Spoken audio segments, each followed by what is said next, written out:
Alternativa 2.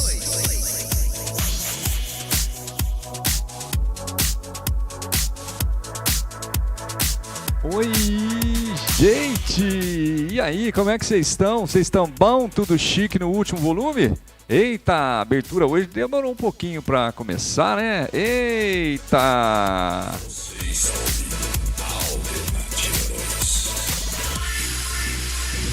E aí, boa noite, seja bem-vindo, seja bem-vinda. Você está na Alternativa 2 Web Rádio e é um prazeraço estar com você por aqui, tá? Começando mais um podcast aqui da Alternativa 2, certo? Lembrando que nós somos uma web rádio, estamos no ar há alguns anos, não vou precisar quanto tempo a gente está no ar, porque eu tenho que falar com certeza, mas faz tempinho já, viu? Nossa programação é uma programação eclética, uma programação voltada para as pessoas que curtem boa música, as pessoas que curtem música dos anos 70, 80, 90, alguma coisinha dos anos 2000 também roda por aqui, ok? E quero lembrar você também que a programação nossa é uma programação feita para você e toda a sua família. E a gente fica assim muito felizão, mas bem feliz mesmo, saber que você está aí com a gente.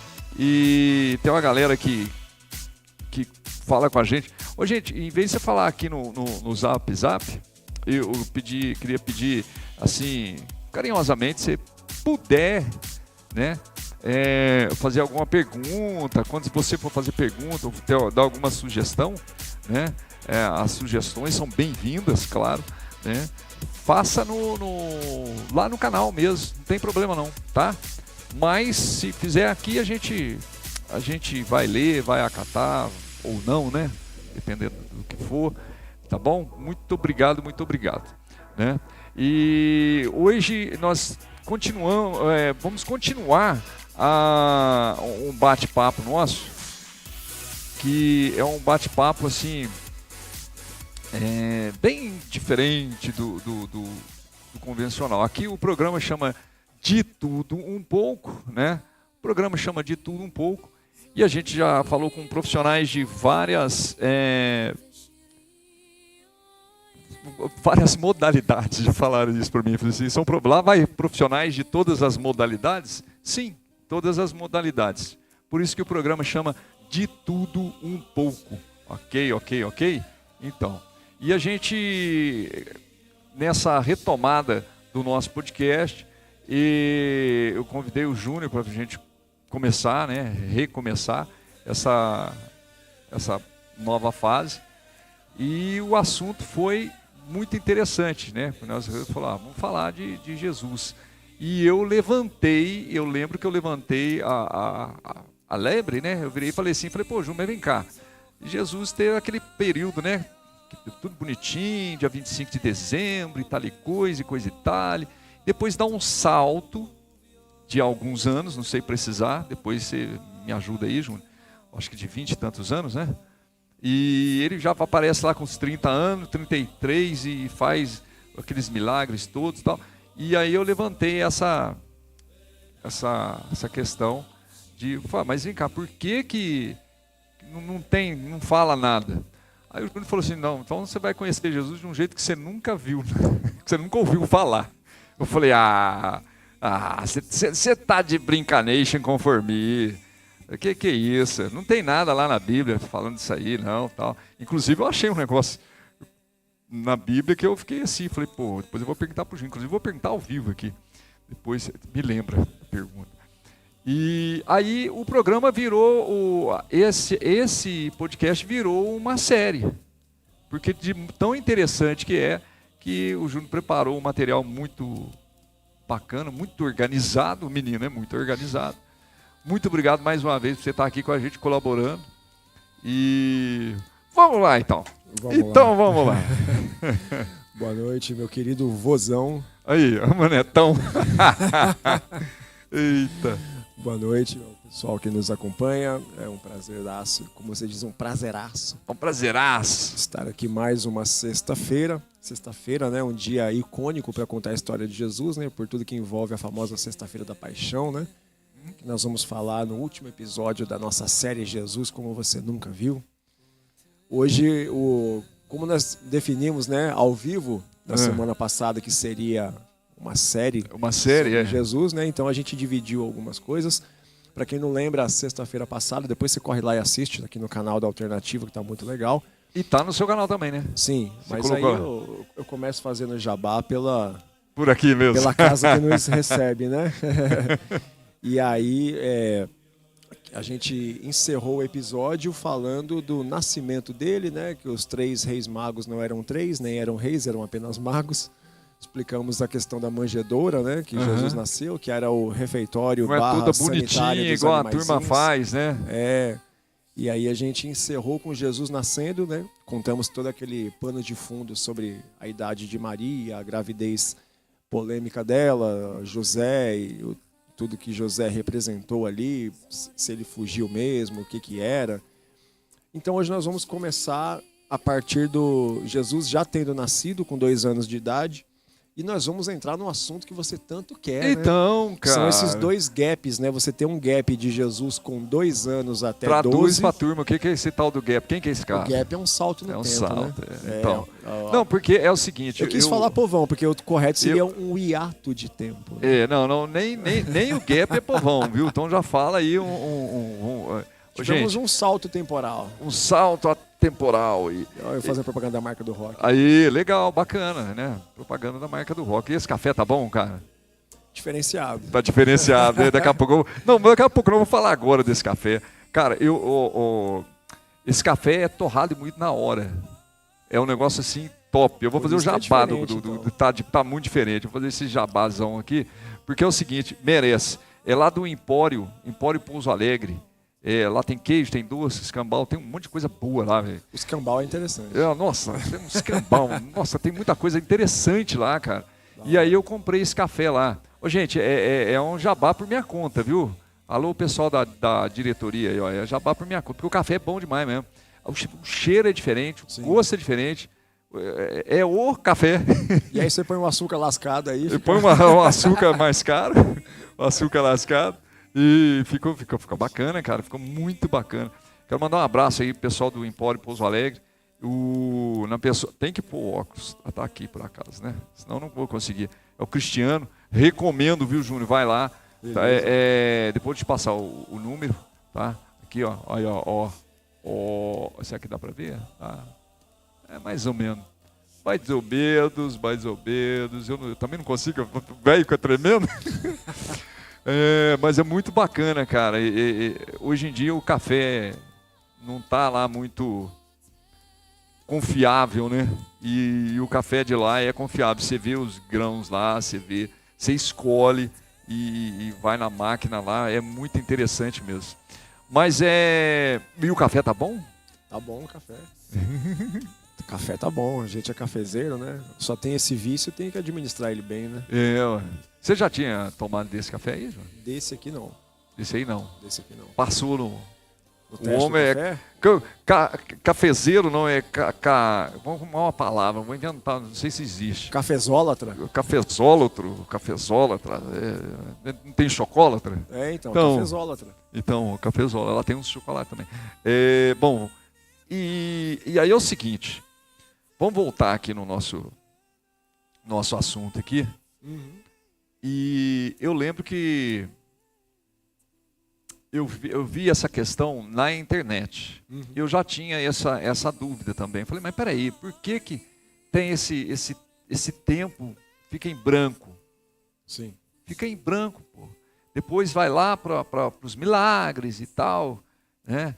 E a crucificação. E depois eu li um negócio aqui na Bíblia também, que depois eu já vou perguntar. Diz que os mortos levantaram dos túmulos e tal. Em ocasião da morte de Jesus Cristo, né? Sim.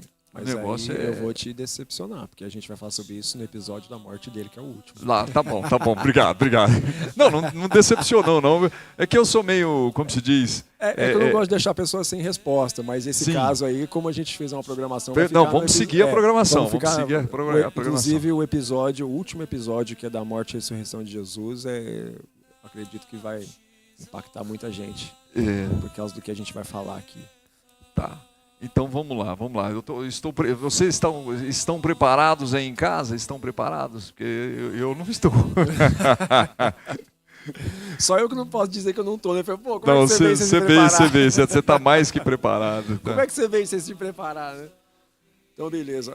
O salto temporal aí. Eu vou começar falando sobre as informações que você encontra na internet, para depois nós dissertarmos sobre as prováveis razões de nós não termos informações bíblicas sobre esse período, tá? Então, o que nós temos? Os evangelhos vão trazer o nascimento de Jesus e vão relatar que os magos do Oriente encontram ele já acomodado em casa com 2 anos de idade. Nós falamos sobre a questão de Herodes, que queria matar os meninos de 2 anos para baixo, por causa da profecia que se levantaria um rei em Israel. Nós falamos também sobre o trajeto dos magos da Pérsia até Jerusalém, que foi de 2 anos, acompanhando a revelação da estrela, de onde estaria ali o rei dos judeus. Então nós temos um salto temporal de Jesus, dos 2 anos de idade, quando os magos do Oriente encontram ele, até os 12 anos de idade. E depois nós temos um outro salto, dos 12 anos de idade até os 30 anos de idade. Então é um salto de 10 anos, e em seguida você tem um salto de 18 anos. Então vamos começar falando sobre o que é que nós temos de documento, o que é que nós temos de literatura sobre esse período em que Jesus teria tido a sua infância, né?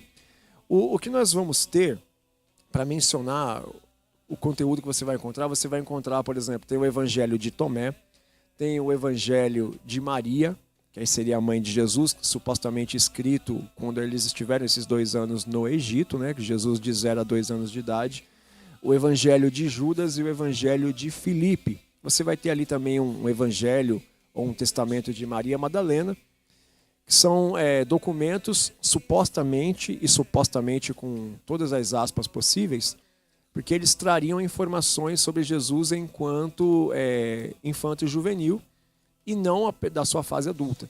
Alguns deles vão trazer poucos relatos da fase adulta de Jesus, mas para a gente iniciar, o mais interessante e o que gera mais especulação é o Evangelho de Tomé da infância de Jesus. Tem 2 evangelhos de Tomé, tá? O Evangelho de Tomé é um documento e tem o Evangelho de Tomé da infância de Jesus. O nome é esse mesmo. Só para você ter uma ideia, esse Evangelho de Tomé, ele foi... Não cortando, já cortando, o Tomé é aquele? Isso, o do Ver para Crer, um dos apóstolos. O Tomé é aquele, cara? É aquele. Que, supostamente também, e aí com mais probabilidade de ser verdade, é o que fundou uma igreja cristã no norte da Índia. E aí essa igreja ela cresceu e com o passar do tempo ela chamou a atenção de Mahatma Gandhi. E aí tem um episódio que está no livro O Ceticismo da Fé, do Rodrigo Silva, que é lógico que ele extrai de outras fontes históricas também, né? Especialmente ali sobre o hinduísmo e tal. Mas tem um episódio que vai dizer que Gandhi ele começa a ouvir falar sobre um tal Jesus, né? E os seus seguidores. E ele fica sabendo que tem uma igreja ali pertinho dele no norte da Índia. Ele vai lá para saber como é, porque ele simpatiza pelos ensinamentos, porque é muito parecido com o que ele acreditava. E aí diz a história que o Gandhi ele chega nessa igreja cristã e aí ele está tendo um culto ali. E ele, aquele jeito, né? Ele vestido ali com muitos panos, com muitos colares, de óculos, ele descalço. Aquele jeito dele mesmo de um bom hindu, né? Sim. E aí quando ele chega nessa suposta igreja cristã fundada por Tomé, que foi apóstolo de Jesus, ele chega na entrada e fala, eu vim assistir um culto aí, um ensinamento, eu tenho essa curiosidade e tal. Aí diz que o pessoal que estava ali na porta, que hoje seria ali, por exemplo, os diáconos, né? Diz que eles olham assim para Gandhi meio que de baixo para cima e falam, olha, desculpa, mas do jeito que você tá trajado aí, descalço e coisa e tal, você não pode entrar aqui não. Sério? Diz a história que sim. Aí Gandhi teria dito algo assim, foi bom, então, por causa dessa abordagem de vocês, eu também não tenho interesse mais de entrar não, porque eu ouvi falar sobre Jesus, muitas coisas boas, né, mas se vocês são seguidores dele, vocês têm essa atitude, provavelmente ele deveria ser assim também, né? E aí... Então, mas aí ele acabou achando que Jesus era igual a turma estava ali. E isso fica um alerta. Isso fica um alerta para todo que tem algum tipo de fé, que professa algum tipo de fé. Às vezes as pessoas que estão ao nosso redor nunca vão pegar uma Bíblia para ler, ou nunca vão entrar numa igreja para assistir um culto, uma missa, ou o que seja. E às vezes o único contato que eles vão ter da nossa fé ou de Deus é a nossa vida. Então a nossa vida tem que ser uma pregação ambulante. Às vezes a pessoa nunca vai ler uma Bíblia. Tudo que ela vai conhecer sobre Jesus é o que ela vê refletido nas minhas atitudes. E aí a pergunta que fica para reflexão dos que têm fé, dos crentes, é: quais têm sido as minhas atitudes? Porque se a pessoa não pega uma Bíblia para ler, mas ela observa o meu comportamento, que eu sou um auto-intitulado cristão, às vezes ela vai ter que olhar para mim e ver nas minhas atitudes o que a Bíblia ensina. Mas assim, por exemplo, na maioria das igrejas que eu já fui, que eu já frequentei, é notório e verdadeiro que o pessoal está muito bem vestido, tá, né? Como você está nesse momento, né, pessoal, né? E se chega alguém que não esteja vestido à altura dos demais, o pessoal olha como já olharam para mim. Olha de um jeito, sabe, tipo, não, mas o que esse cara quer aqui, meu? Já fica meio assim, eita, por que será que esse cara, entendeu? Será que essa vestimenta, né, de o pessoal, tudo bem, é legal, é bacana andar bem vestido, andar, né? Eu gosto também. Mas tem vezes que não dá tempo. Eu mesmo já fui para a igreja sua lá, quando a gente estava fazendo todo o processo lá de eu fui do jeito que eu estava, saí do serviço, né, fui daquele jeito, né? Não só lá na sua, eu digo sua igreja porque eu não sou frequente em nenhuma igreja. Eu frequento, mas não sou frequente, né? E será que essa maneira do pessoal estar todo, não afasta um pouco as pessoas que de repente, ou por algum motivo, não têm condições de estar com essas vestimentas, né? Que é terno, tal, uma camisa mais assim, um sapato mais tal, né? Será que isso não ajuda a afastar um pouco, ou inibe, não é nem afastar, né? Afastar é quando a pessoa está lá e ela afasta, né? Mas inibe a ida da pessoa, né? Das pessoas. É uma pergunta muito interessante, porque a resposta é: não deveria. Sim. Por exemplo, no caso da história dessa igreja onde Gandhi não teria sido bem recebido, o problema eu não vejo em Gandhi e na roupa dele ou ele está descalço. O problema eu vejo nas pessoas que olharam ele superficialmente. Sim. Eu considero isso um problema, porque a impressão que Gandhi ficou de Cristo foi a abordagem dos seus seguidores. Isso é problemático, porque às vezes as pessoas rejeitam o Cristo que elas não conhecem, porque eu que supostamente sigo ele tenho uma conduta ruim. Então eu meio que eu queimo o filme dele. Você entendeu? Agora, respondendo a sua pergunta... O famoso olha com quem você anda, que eu falo quem você é, parece que pardal, aí o pardal que anda com o João de Barro vira servente pedreiro. Também. Então, a resposta é: não deveria ser um impeditivo. Até porque as vestimentas, assim como em toda empresa, o uniforme só é uma obrigatoriedade de quem é funcionário debaixo de um contrato. Por exemplo, eu fiz integração recentemente na empresa que hoje eu trabalho, mas antes de eu ser um funcionário contratado, eu fui com roupas informais. Sim. Entendeu? Então, o que acontece? Se a roupa do corpo sacerdotal dos obreiros que dirigem a igreja fosse um problema, o pessoal também não podia frequentar a igreja católica, porque as vestes sacerdotais têm a bata, tem aquela coisa toda. Entendeu? Aquele que vai para cultuar, para assistir ou participar, desde que a roupa seja o mínimo dentro da postura e da decência, não tem problema nenhum. Por exemplo, a Assembleia de Deus é conhecida tradicionalmente por ser uma igreja onde as mulheres vão de saia, tem cabelo grande, os homens vão de terno, mas qualquer Assembleia de Deus que você entra hoje e você olhar para o que a gente chama de nave da igreja, as pessoas que estão assistindo o culto, as mulheres estão de calça, estão com maquiagem, têm cabelo curto.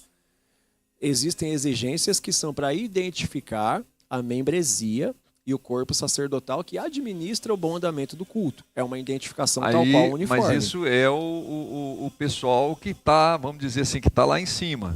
Sim. Tá lá, esse lá em cima que eu estou querendo dizer é lá no no púlpito, Os ou obreiros, né? no palco, né? Cada um, Exato. né? Mas isso não quer dizer que a pessoal que vai visitar ou que frequenta são obrigatórios, obrigado a Não, de forma ir nenhuma. desse jeito, né? Não, essa obrigatoriedade não existe. Isso não existe, né? Isso é um tabu. Eu acho que... Porque é o seguinte, o crente sempre foi visto assim, né? Uhum. Que tudo engomado e tal, né? Quando eu vi, a primeira vez que eu vi uma igreja de crente que não se vestiam assim, eu achei e falei, pô, que da hora, velho. Pô, tem banda aqui, velho. Não sabia que tinha banda, não. Aí eu comecei a ir, sabe? E foi muito interessante. Depois não parei mais.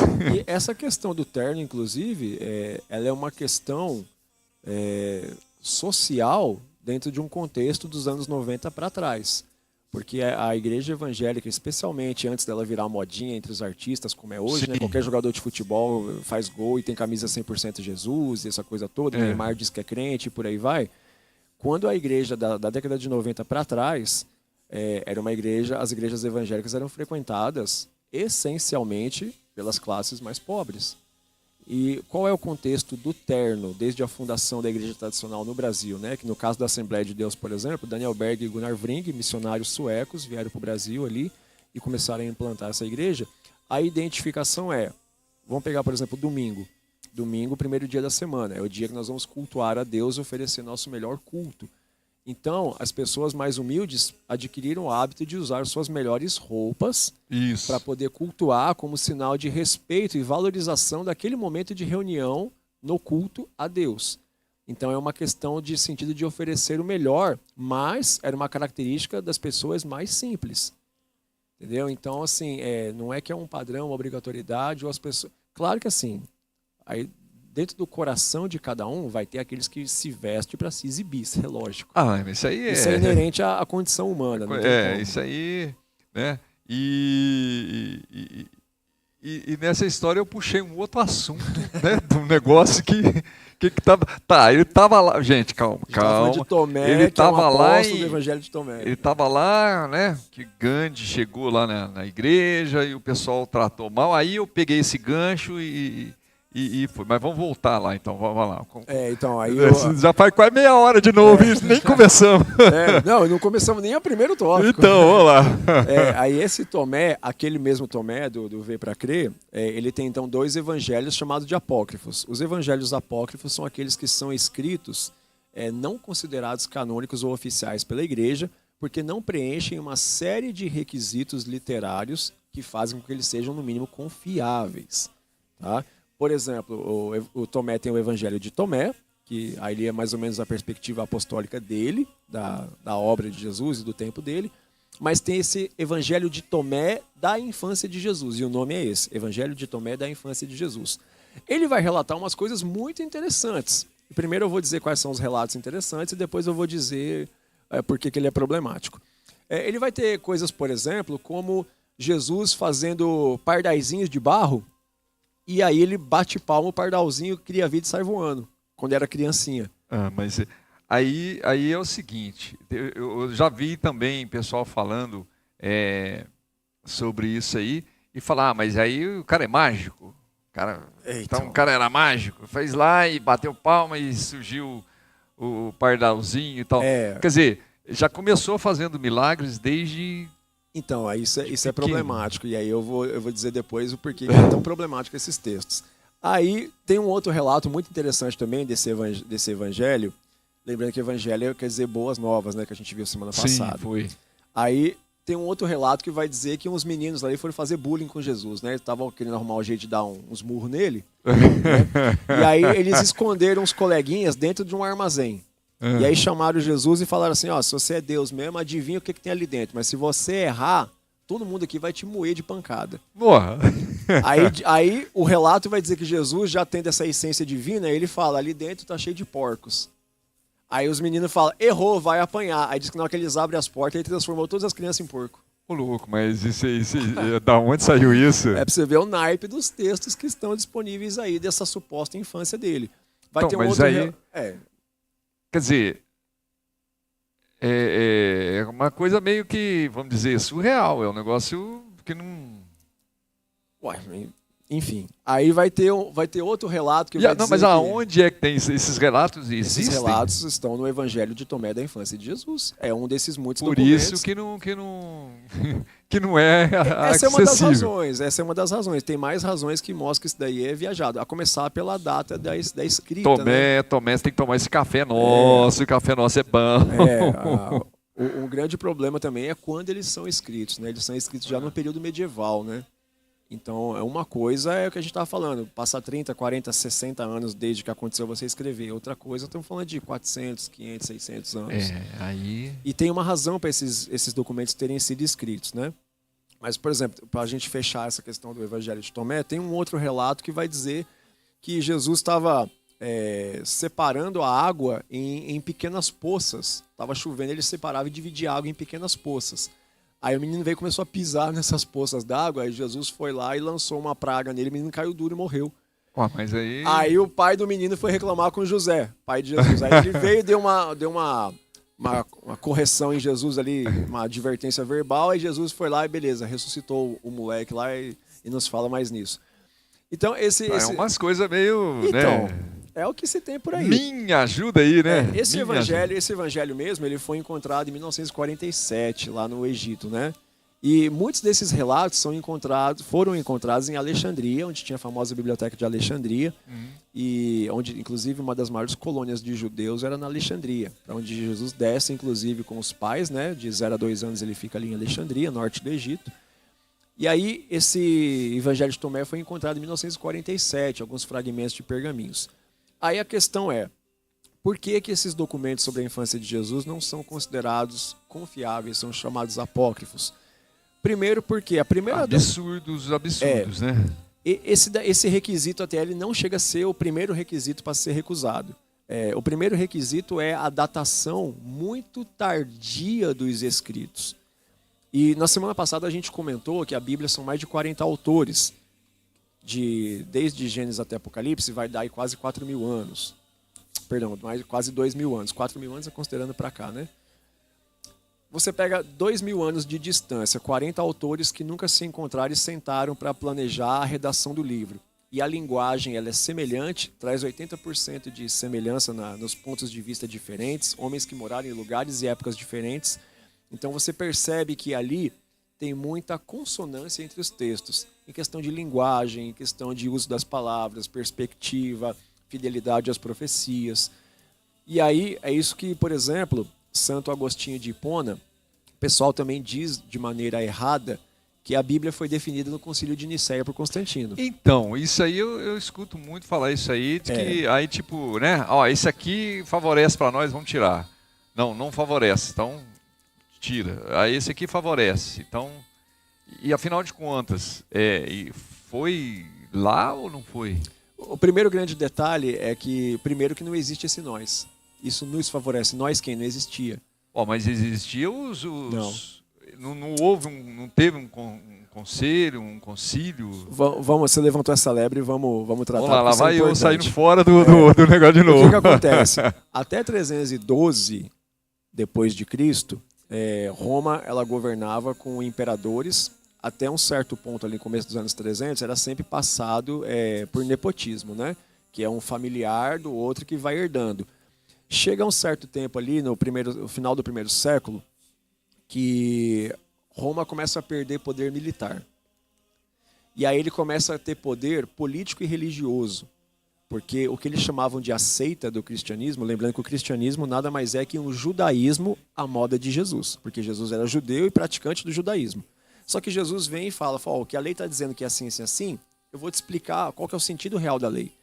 Por exemplo, a lei de Moisés, que é o Antigo Testamento, vai dizer, você tem que parar no sinal vermelho no trânsito de qualquer maneira. É obrigatório porque essa é a lei de trânsito. Jesus vem e diz assim, olha, é verdade, tem que parar no vermelho. Mas se você estiver sozinho na rua à noite, tá vermelho e não vem ninguém de lado nenhum, você pode ir, porque você não vai ferir depois da meia-noite. Então Jesus é essa explicação do sinal vermelho depois da meia-noite. Então ele é um judeu praticante do judaísmo que vem e explica a lei e fala, pessoal, vocês têm que entender que a lei serve para delimitar um limite entre direitos e deveres. Por exemplo, a lei vai dizer que você não pode fazer nada no sábado. Jesus já disse, pô, mas se no sábado o teu amigo está com fome, você não vai dar de comer para ele? Então Jesus vem para explicar o que é o limite que a lei veio traçar, mas que tem momentos que você pode fazer as coisas diferentes. Então, Jesus seria esse cara aí. E aí o cristianismo estava crescendo como seita. E como é que ele começou a crescer em Roma? Porque as esposas das lideranças romanas, elas foram se simpatizando por esse evangelho de Jesus Cristo, principalmente pela frequente presença de mulheres, desde Jesus Cristo até os apóstolos. O apóstolo Paulo mesmo vai falar de várias mulheres que ajudaram no ministério apostólico no período ali, depois da ressurreição de Jesus, que os apóstolos estão expandindo a igreja. Então, uma religião que começa a aceitar a frequência das mulheres, como era o cristianismo, que religiões que aceitavam mulheres ali no seu seio religioso era raro.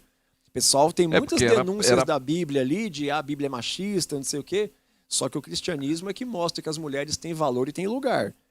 E aí as esposas das autoridades romanas começam a se converter ao cristianismo e acabam influenciando seus filhos, consequentemente seu marido. Então cresceu o número de cristãos em Roma e nas províncias romanas. Aí o poder que passa a ser o que governa Roma é o poder através do exército. Tanto que depois do primeiro século, os generais de Roma começam a ser os imperadores. Aí você vai ter Constantino lá em 312, lá. Ele luta, vence Maxêncio, que também era um general ali, e fica sendo o único governante de Roma.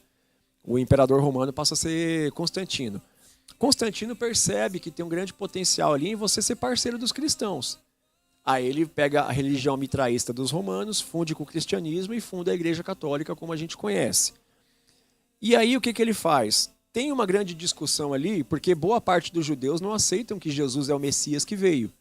Só que esses judeus são muito presentes ali nas províncias. Então Constantino fala, beleza, vamos fazer aqui então uma reunião. O concílio é quando você faz uma reunião ecumênica, e aí você chama líderes religiosos de várias partes do mundo para vocês debaterem sobre alguns temas que tem que ficar como padrão para a igreja. O Concílio de Nicéia em 326, o que é que eles definem? A gente falou no programa sobre a Páscoa. Eles definem a questão da Quaresma, eles definem a questão da Trindade, que existe, a Bíblia afirma que existe Pai, Filho e Espírito Santo, isso fica definido, e aí aqueles que não aceitam perdem a votação, falam, beleza, vou aceitar porque eu perdi a votação. E fica definido a união hipostática de Jesus, que é o quê? Jesus é 100% homem, mas é 100% divino.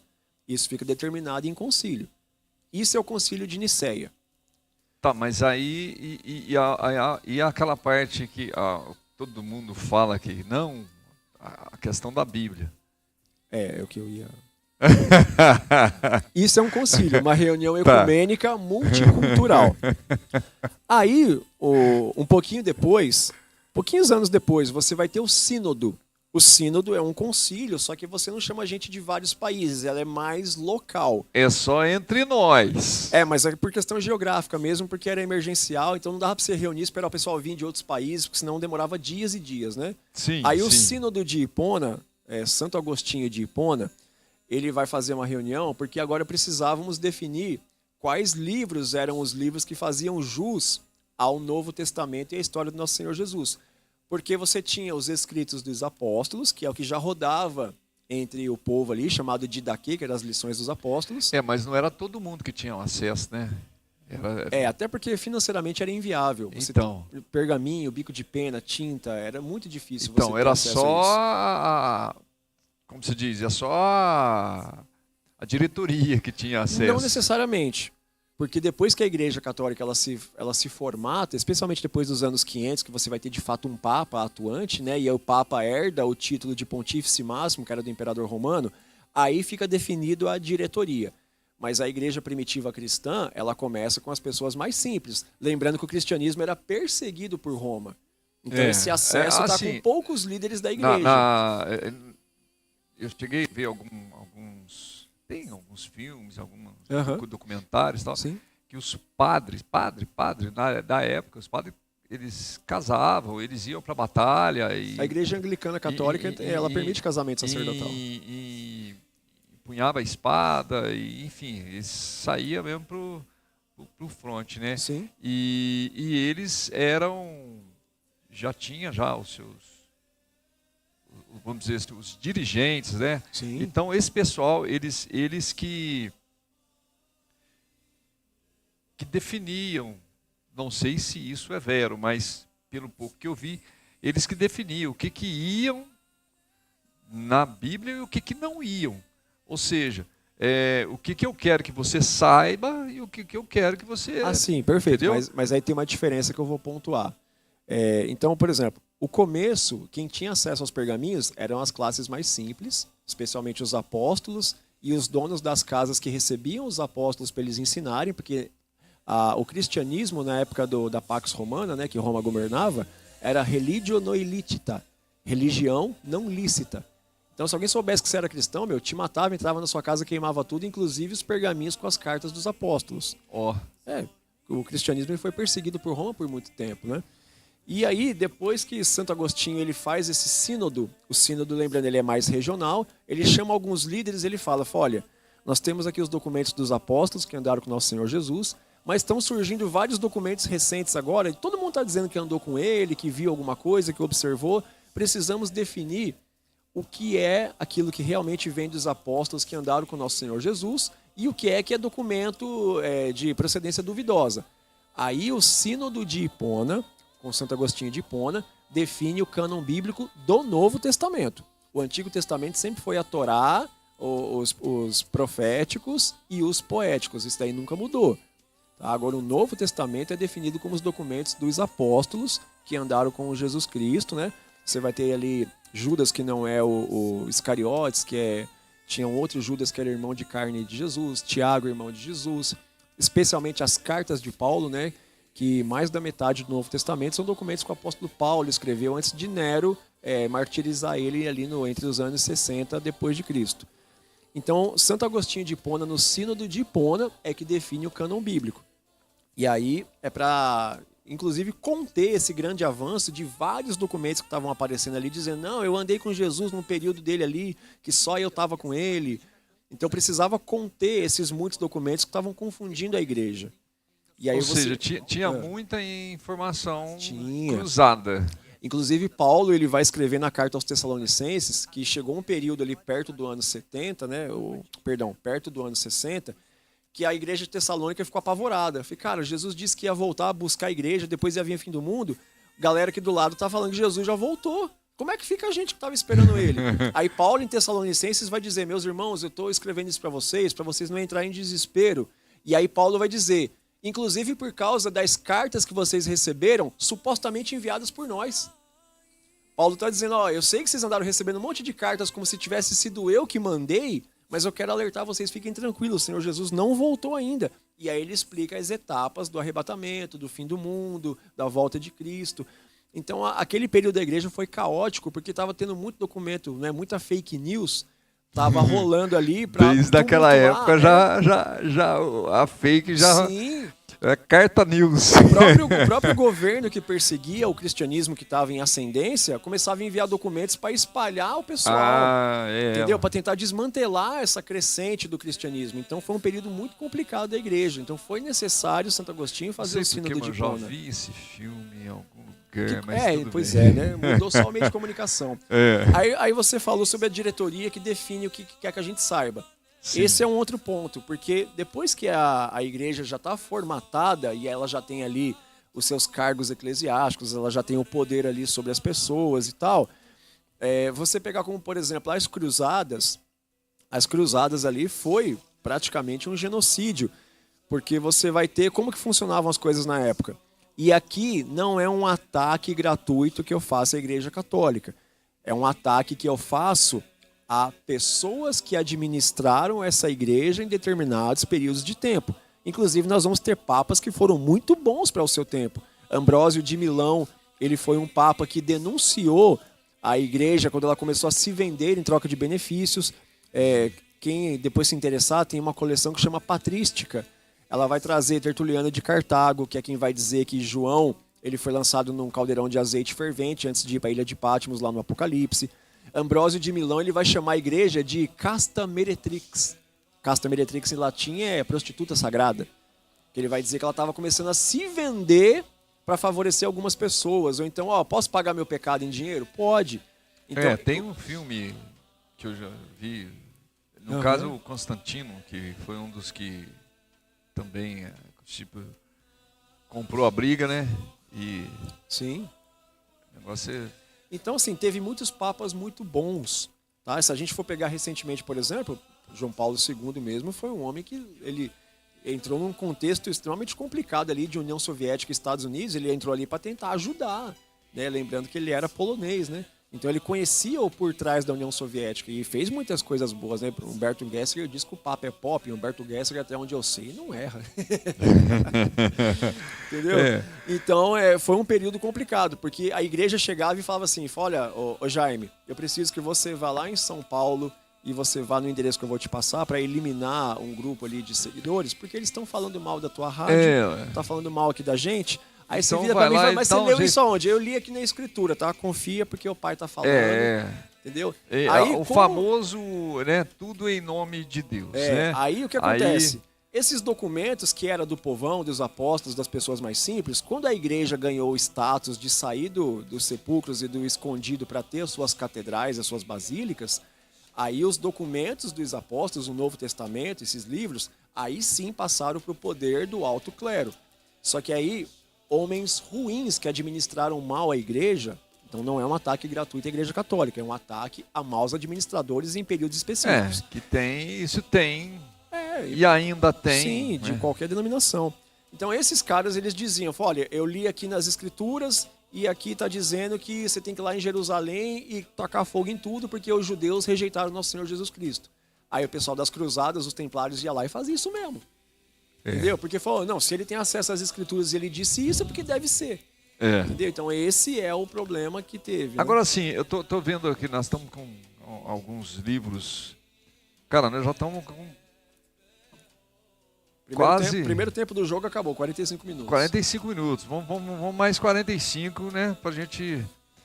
Esses livros, eu lembro que no primeiro episódio, no primeiro capítulo, você falou de alguns livros, né? Eu falei, não precisa trazer todos, né? Traz os que. Esses livros é referente aos que você tinha comentado? Eu trouxe hoje mais os que a gente vai usar aqui nessa questão da infância de Jesus, e a gente vai ter que falar um pouquinho de costume judaico, por causa das idades que aparecem aqui. Aí eu trouxe aqui Manual dos Tempos e Costumes Bíblicos, do William Coleman, que tem tradição judaica, fala sobre casamento, sobre a maioridade dos meninos, os rituais de maioridade. Interessantíssimo. Esse daqui ele é um compilado, ele pega todos os evangelhos, né, os 4 evangelhos, Jesus, a vida completa, Juan Ribe Palharim, como você mesmo disse, é um jabá por minha conta, eles não estão sabendo de nada. Ele pega os 4 evangelhos e coloca a vida de Jesus em ordem cronológica. É muito interessante para quem quiser acompanhar. Tem os textos dos evangelhos para você acompanhar na Bíblia. Tinha que ter uns filmes, né, desses livros aí, seria interessante. O The Chosen, então, ele tem essa pretensão, né? Tá indo bem por enquanto. Tá indo bem o The Chosen. Tá indo bem. Eu ainda não... Tá indo bem. Tem uma coisa ou duas lá que você acaba fazendo licença poética para você ter enredo para fazer episódios, né? Mas tá indo bem. Esse eu mencionei semana passada, o Jesus Histórico, que são profissionais de várias áreas, né, da literatura, do jornalismo e várias questões para poder falar sobre por que Jesus historicamente é comprovado. Aqui, inclusive, eles vão mencionar as fontes que eu disse semana passada. Tácito, Suetônio, Flávio Josefo, Plínio. Então são livros, o Jesus Histórico. Aqui não dá para eu te dizer um autor, porque tem muitos profissionais aqui, tá? Mas compilado isso aí. São vários profissionais que cooperaram. Mas esse livro foi editado por Darrell Bock e J. Ed Kosmoyevsky, que são os editores desses vários profissionais. Interessante. Você falou que tem um total de... São 14 livros. Eu tenho mais ou menos uns 13 lá só sobre esse assunto da vida de Jesus. Inclusive, gente, eu ia colocar aqui, a gente ia fazer, não deu certo, eu testei aqui, não deu certo ainda. Mas em breve nós vamos estar falando, o rapaz ele tem uma biblioteca lá mesmo, de verdade, na casa dele. Mandou foto e tudo, mas não vou colocar porque eu preciso colocar o fundo aí e o fundo aqui, porque a hora que eu colocar a biblioteca, nós vamos estar dentro da biblioteca. Beleza. Vai ser muito interessante, porque senão parece você na biblioteca, igual agora essa imagem que tem você aí e eu aqui. Aí você está na biblioteca, eu não estou, vai ficar esquisito. Então vai ficar, é muito interessante. Bom, mas continuando. Então, aí a gente tem os documentos da infância de Jesus. Então, tem várias razões que eles são complicados, né? O conteúdo é complicado, a datação em que ele foi escrito é complicado. Agora, a questão mais complicada é por que escreveram documentos sobre a infância de Jesus tão tardiamente. O cristianismo ele passou por um período em que as pessoas diziam que Cristo, supostamente, ele não seria divino, e para que ele fosse considerado um Deus e tivesse seguidores, ele também não atendia alguns requisitos básicos de outras culturas e outras religiões. Por exemplo, se você for para os gregos, para os romanos, se você for para os celtas, os egípcios também, as principais divindades adoradas, elas tinham que atender alguns requisitos. Elas tinham que ter um pai divino, que com uma mãe divina geraram ele. Isso já era problemático, porque Deus era divino, mas Maria era humana. Jesus teria que ter sido gerado também de uma mulher divina. Então, ele seria um ser divino.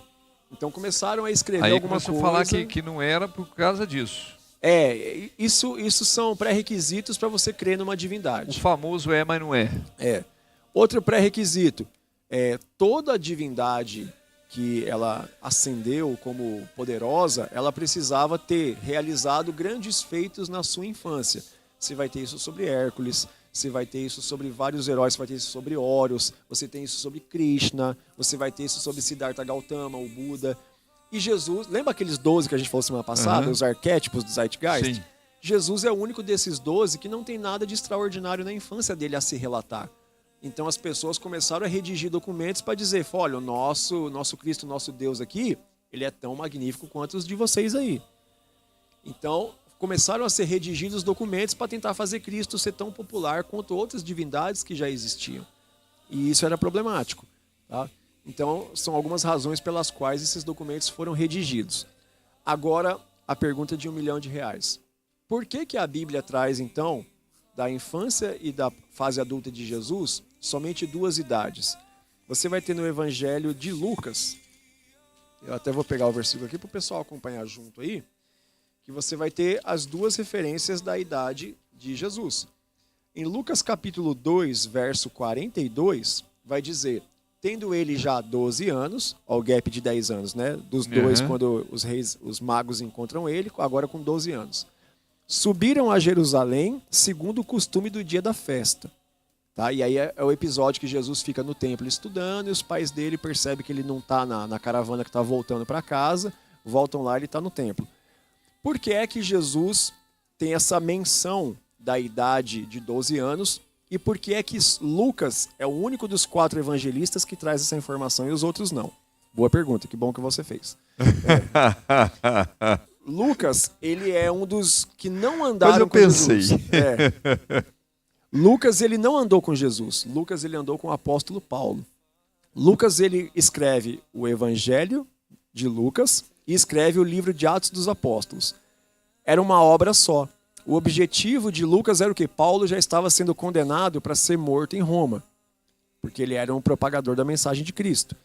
Lucas começa a redigir, ele como advogado que era, começa a redigir um documento que vai contar a história de Jesus, e aí ele vai justificar por que é que Paulo fez tudo o que fez por esse Jesus. Então ele conta a história de Jesus, é o Evangelho de Jesus Cristo, e Atos dos Apóstolos introduz Paulo nessa história para dizer, por causa desse Cristo e dos seus feitos, Paulo fez tudo o que fez. Porque isso era uma exigência quando você ia apresentar uma defesa perante o tribunal de Roma. Só que, como Paulo é martirizado ali no período da perseguição de Nero, Lucas não chega a terminar Atos dos Apóstolos. Então ele separa, fala, o Evangelho de Jesus então eu vou colocar.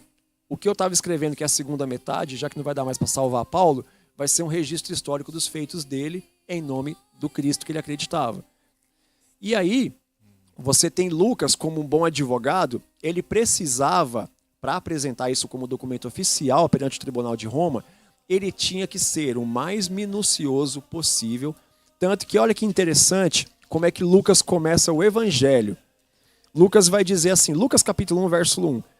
Tendo, pois, muitos empreendido por em ordem a narração dos fatos que entre nós se cumpriram, segundo nos transmitiram os mesmos que presenciaram desde o princípio e foram ministros da palavra, pareceu-me também a mim conveniente descrevê-los a ti, ó excelentíssimo Teófilo, que é o nome da autoridade que quer receber a defesa, por sua ordem, havendo-me já informado minuciosamente de tudo, desde o princípio, para que conheças a certeza das coisas de que já estás informado. Lucas aqui ele apresenta um documento que começa apresentando, Vossa Excelência, tudo que eu vou relatar a partir daqui é aquilo que as pessoas já acreditavam desde que começaram a andar com Cristo, e eu fui pessoalmente investigar os lugares, conversar com a pessoa, ler os documentos e analisar os fatos.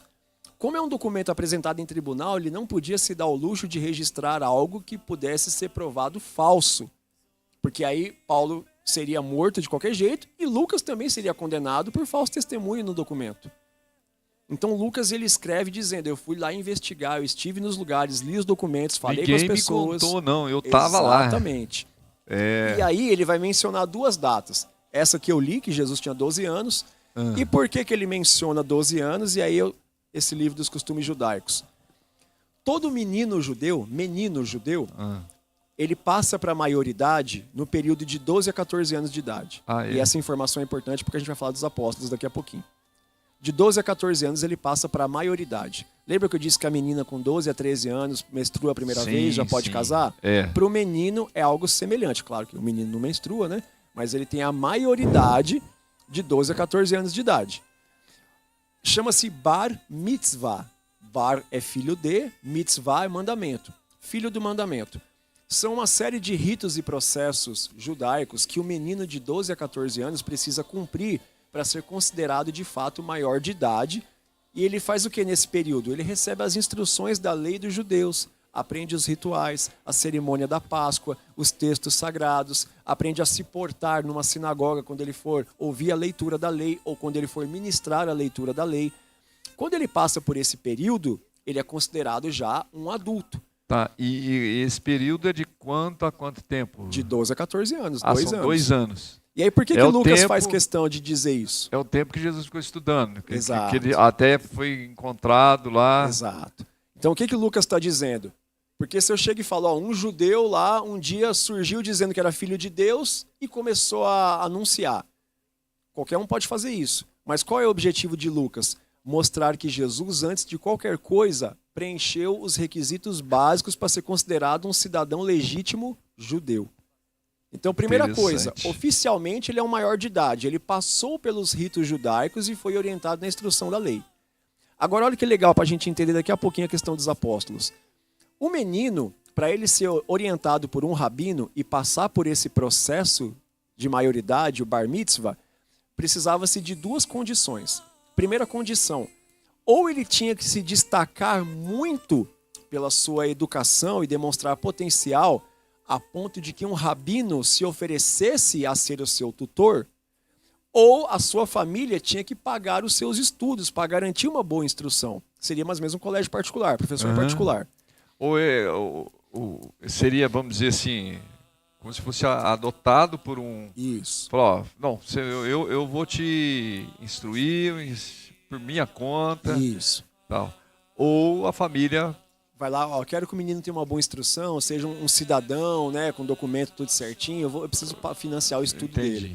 Então, informação importantíssima para o episódio de hoje. De 12 a 14 anos, o menino judeu passa pela maioridade judaica em duas condições. Ou ele demonstra potencial e um mestre se oferece a seu tutor, ou a família financia os estudos. Tá? São as duas condições. Por isso o texto vai dizer que quando a família dá falta dele, eles olham para a caravana assim, milhões de pessoas, tá? Porque a caravana é de milhões de pessoas, que uma vez por ano todo mundo que era judeu peregrinava para Jerusalém. Então é natural que os pais tenham perdido Jesus. É muita gente. Porque assim, criança, né? Então na hora de voltar, 2 milhões de pessoas, às vezes voltou com um vizinho nosso, tá vindo com o filho do nosso amigo lá, que ele tem afinidade. Só que não. Depois de 3 dias na caravana de volta, perceberam que ele não estava junto. 2 milhões de pessoas. Aí encontram ele no templo. A resposta de Jesus é muito interessante, porque Jesus vai dizer assim, cadê? Vai dizer, por que fizeste isso para conosco? Verso 49. Ao que Jesus responde? Por que é que me procuráveis? Não sabias que convém tratar dos negócios do meu pai? Ou seja, vocês não sabem que eu estou na idade de estudar para aprender e ser um cidadão e cumprir os negócios do meu pai? Tanto que os pais não retrucam. Eu falei, não, realmente, né, você está na idade de estudar, a gente tinha que ter imaginado que você estava lá estudando. Tá, mas Entendeu? ele foi por conta dele. Ele já estava em Jerusalém, ele iniciou os estudos. Como a gente não tem o relato de que Maria e José financiaram um rabino Então. para ensinar ele, com certeza ele demonstrou potencial, educação e sabedoria que chamou a atenção de um rabino para instruí-lo. É. Entendeu? Aí, Aí esse período aqui a gente vai ter, é o que a gente tem de informação sobre a infância. Depois nós vamos ter em Lucas capítulo 3. tá, Pode falar. agora outra coisa. Vamos falar dos apóstolos. Eu lembro que a gente Sim. conversou aqui e você falou, pô, nenhum, porque a gente quando fala apóstolo, você já imagina um cara, né? Naquela época o pessoal tudo cabeludo, barbudo sim. e tal, já com uma idade já, né? Da minha idade para frente, já Sim. está entrando para ser ancião, né? Sim. Né? E você falou, não é. Os seguidores de Jesus eram todos de adolescentes, jovens, né? Eram Sim. 20 e poucos, 18, mais velho que 25, Talvez. talvez. Mas quero provas. Eu quero provas que né, você tem autenticado no cartório a filmagem dos meninos. Não, aí também não. Mas vem cá, o que prova tem que eles, seguidores, eram tão jovens assim? Vou apresentar as provas. Então vamos lá, apresentar. vamos aprender mongol, gente. Aí, então, o que é importante para o episódio de hoje, inclusive falar dos apóstolos. Sim. O menino judeu passa a ser maior de idade, de 12 a 14 anos. 12 a 14. Com 14 anos ele já é maior, já é Qual dono do nariz. a condição para ele passar pela maioridade? Ele tem que fazer o bar mitzvah, que é o nome desse processo. Em que condição ele faz? Ou ele demonstrou muito potencial e foi convidado por um rabino a ser tutorado por ele, ou a família financiou os estudos. Essa é a informação central para Certo. tudo que a gente vai usar hoje. Com 30 anos de idade, você tem aqui um salto agora de 12 para 30, Jesus um dia aparece lá no Rio Jordão e um tal João Batista, que a gente falou no episódio passado, que Maria desce grávida para encontrar com a sua irmã Isabel, lá em Belém. E aí o menino que está no ventre de Isabel, na presença de Maria grávida já de Jesus, o bebê se alegra. É esse mesmo João Batista. Ele é 6 meses mais velho que Jesus. E ele está anunciando, fala, olha, eu estou pregando sobre um que vai vir aqui e vai salvar o mundo, vai levar os pecados. Que aí quando Jesus está na fila para ser batizado, tem o testemunho de João Batista. Eis aí o Cordeiro de Deus que tira o pecado do mundo. Sim. E eu não sou digno de lhe desatar as sandálias dos pés. Aí Jesus com 30 anos, conforme o Evangelho de Lucas capítulo 3, Jesus então ele está na fila, ele é batizado no Rio Jordão. E aí, naquele momento, o céu se abre. E aí a voz de Deus ela fala para que todos que estão ali em volta do rio no batismo ouçam. Ela vai dizer, esse é o meu filho amado, em quem a minha alma tem prazer. Deus confirma o ministério de Jesus. Aí vai dizer que desce como uma pomba e pousa sobre ele, que é o Espírito Santo. Podia ser confirmando outra a unção. coisa, não? O símbolo Tem que ser a pomba. Sim, aí vem desde lá dos sacrifícios lá em Levítico, né? A pomba era um animal puro. Era. Não é mais. Falou tudo era, não é? Cara, a carne daquilo lá nem não serve pra nada. Até porque não era para comer, né? O sacrifício ali era só para você. Cê O louco, holocausto, né? Que é totalmente consumido pelo fogo. Quem né? tem dó pega um tanto e leva pra casa, porque aquilo faz uma sujeira, uma anarquia. O apelido dela é rato de asa. Rato com asa. Você é louco, velho. Sacanagem. Aí... Podia ser, sei lá, um canarinho. Olha o canarinho, que belezinha. Aí, né? Não, isso aí é no Jaspion, né? Que aí o Jaspion tem o pássaro Até dourado. aí, eu não sabia. O Jaspion, inclusive, tem várias referências cristãs, né? Como é que é? O Jaspion tem várias referências cristãs, né? É. Outro dia a gente fala sobre isso aí, mas Que o da Jaspion, hora. Não sabia. O pássaro dourado é o símbolo da pureza dos deuses lá, que é a única coisa temida pelo Satangos, que é o inimigo do Jaspion lá. Cara, velho. É muito engraçado. Aí, por que Jesus batiza e Lucas faz questão de dizer aqui no capítulo 3, verso 23. O mesmo Jesus começava a ser de 30 anos, sendo como se cuidava, filho de José e José de Eli. Aí em seguida vai dizer que ele Aliás, antes vai dizer que ele batiza, né? No verso 21 ele batiza. E aí no verso de 23 vai dizer que ele tinha 30 anos. Por que que faz questão de dizer que ele batizou com 30 anos? Boa pergunta de novo que você fez, hein? Primeiro que assim... Eu pensei. Primeiro que é uma das mais de 400 profecias lá do Antigo Testamento. Aí a imagem que eu trouxe hoje, a imagem 18... A imagem 18, ela vai trazer o cálculo de uma profecia lá em Daniel capítulo 9. Essa profecia vai dizer de que quando Ciro fizesse o decreto, que o povo podia sair da Babilônia e voltar para a sua terra e reconstruir a sua cidade, os muros e o templo, desse momento então, 70 semanas, ou seja, 490 anos depois, viria um ungido, né? Porque Messias é Mashiach em hebraico, que é ungido, que em grego o ungido é Christos. Então ele vai dizer que 490 anos depois do decreto para reconstruir os muros, o templo, a cidade, viria um que seria ungido. Seria ali... essa imagem. Isso. Esse daí é só para o pessoal ver que existe o cálculo, tá? Das 70 semanas. Você vai ter aqui na extrema esquerda ali o decreto de Ciro, e você vai ter lá no final o batismo de Jesus e depois a morte e ressurreição dele por crucifixão. Tá? São 490 anos. É uma profecia que está em Daniel capítulo 9. Quer dizer que 400, quase 500 anos antes já se falava... Não, aí que tá, 490 anos depois do decreto de Ciro. Depois. Depois do decreto de Ciro. Só que a profecia que Daniel faz é muito antes disso.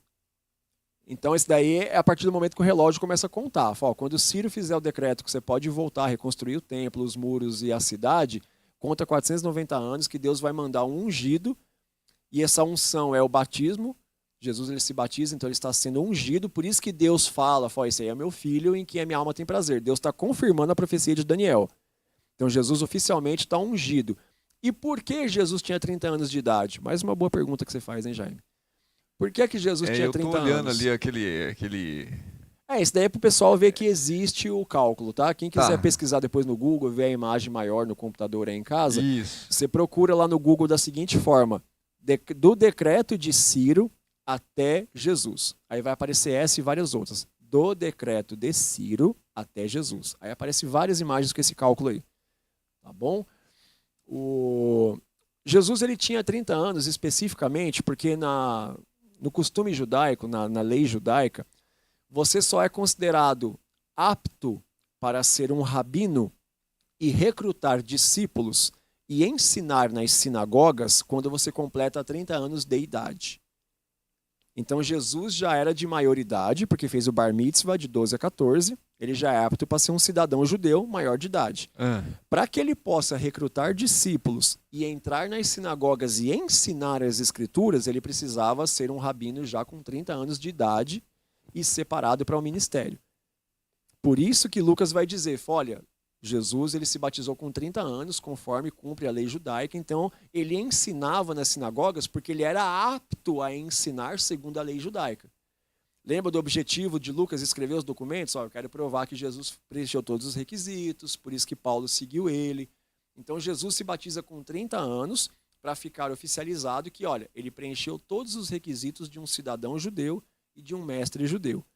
Aí agora vem a informação dos discípulos. Então vamos recapitular aqui. Pré-requisito para o menino judeu ser maior de idade. Eu ia perguntar, né? Mas já que você pergunta antes de eu perguntar, mas tá bom. É transmimento de pensação. Vamos lá. E essa lacuna que ficou, eu quero saber dessa... Na verdade, eu já respondi, né? Não, mas... Não, respondeu... Tá muito, vamos dizer assim...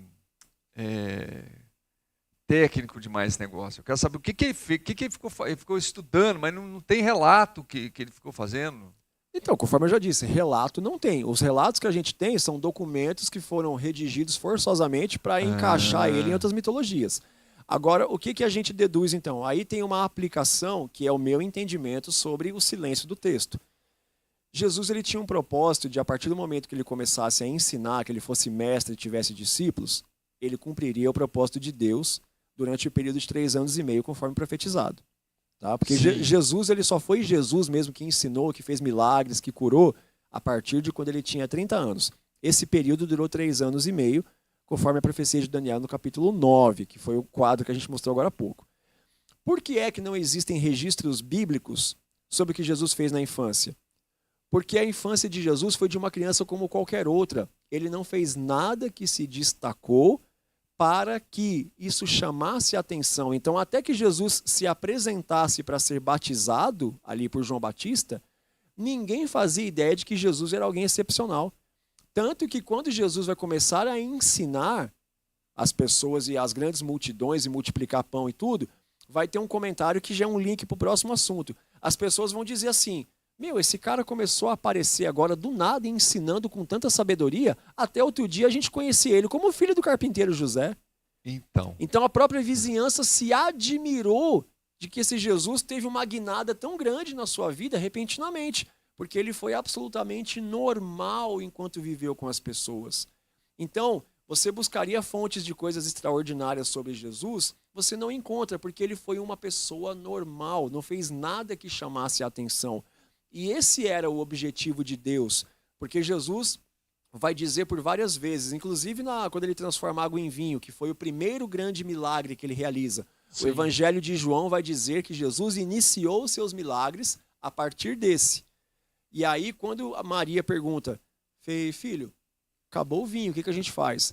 Aí Jesus fala: mulher, mas não é chegada a minha hora ainda de principiar os milagres. Só que aí, por compaixão à sua mãe que pediu e pela família que estava oferecendo uma festa, aí ele realiza o milagre. O Evangelho de João vai dizer: e Jesus então principiou os seus milagres, o seu ministério de milagres a partir daqui. Então a gente tem esse texto dizendo: os milagres começam com a transformação da água em vinho. Então o fato é, existe um silêncio de textos porque Jesus foi uma pessoa que você confunde com qualquer um na rua. Tem uma profecia de Isaías que vai dizer que ele não tinha parecer e nem formosura e nem chamava atenção por nada demais que ele fizesse, porque ele era como qualquer um de nós. Era normal, né? Exato. Era um cidadão normal. Bom, nós já estamos aqui há 1h10. Nós vamos esticar mais um golinho, né? Porque nós nem começamos a falar surge outros assuntos dentro do assunto, né? Ramifica, né? Vai ramificando. E você nós temos o primeiro episódio aí, né? Não sei quantos episódios vamos ter, calcula-se que mais uns 4 aí, né? Quem está assistindo, dê um joinha, um like ou um tinino para a gente, por gentileza, tá? Eu sei que, pessoal, muita gente vê depois me mandam aqui. Eu fico feliz, obrigado. Mas não deixe de dar o like, porque o sistema entende que é um negócio bacana tal, e começa a indicar, né? Inclusive já indicou para mim mesmo, em outros canais que eu tenho, né? E nós vamos entrar... Não vou falar que nós vamos entrar nos instantes finais, não, que nós vamos esticar uma golinha isso aqui, porque eu estou achando interessante. Na verdade, falar sobre Jesus é uma coisa interessantíssima, né? Mas continuemos. Vamos lá. Não mandei oi para ninguém hoje, não vou mandar para não pegar o tempo, sabe como é que é, né? Mas vamos lá. Então, olha que interessante, você falou por exemplo, a gente tem o hiato ali dos 2 aos 12 anos, né, da infância dele, que a gente falou, né? Sim. E tem o hiato dos 12 aos 30. E aí, quando Jesus começa a ensinar, o pessoal fala: meu, esse cara até outro dia aí era o filho do carpinteiro, que a gente ia lá, encomendava as coisas, tudo. Aí tem a questão, se você quiser passar daqui a pouquinho... Falar em filho do carpinteiro, ele era carpinteiro também ou não? Aí é que tá. Aí é que tá. Então, José e Jesus... Aí é que... José e Jesus não eram carpinteiros. Não era, mas não. Historicamente na Bíblia eu cresci sabendo que ele era. Pois rapaz, mas aí eu vou destruir a infância do pessoal. Então conta aí. Passa a imagem 6, que é a sequência imediata da semana passada. Aí você pode projetar para o pessoal aí. Dá para enxergar? Dá, é tranquilo aí. O que acontece? Porque eu não estou enxergando. Só para o pessoal ter uma ideia, isso daí é Mateus, capítulo de número 13, o verso de número 33. Tá? Que é, eu vou ler, ele está em grego, aí eu vou explicar. Ah, você fala grego? Só um bocadinho. O texto em português... Pode falar que ali tem um texto ali, num monte de meia dúzia de palavrinha, de letrinha, tem um texto. Olha, Caramba, eu vou aprender a falar grego. Mateus capítulo 13, o verso de número 55. Aqui é quando o pessoal se admira, né? Foi Jesus começou a ensinar com sabedoria, fazer sinais. O pessoal falou assim, meu, até outro dia esse cara aí era filho do carpinteiro. Olha o que o pessoal da Redondeza vai comentar. Mateus 13, 55. Não é esse o filho do carpinteiro? E não se chama sua mãe Maria e os seus irmãos Tiago, José, Simão e Judas? Mas ele tinha irmão? Sim, Maria teve outros filhos. Ela não teve relações até dar à luz a Jesus, mas depois ela contraiu núpcias com José normalmente. Tá? Aí o pessoal está se admirando. Essa palavra carpinteiro, o Novo Testamento, ele é escrito na língua grega originalmente. Tá? O Novo Testamento é escrito em grego porque grego era o inglês da época, durante a Pax Romana. Né? E aí, olha que interessante o texto grego. Vai dizer assim...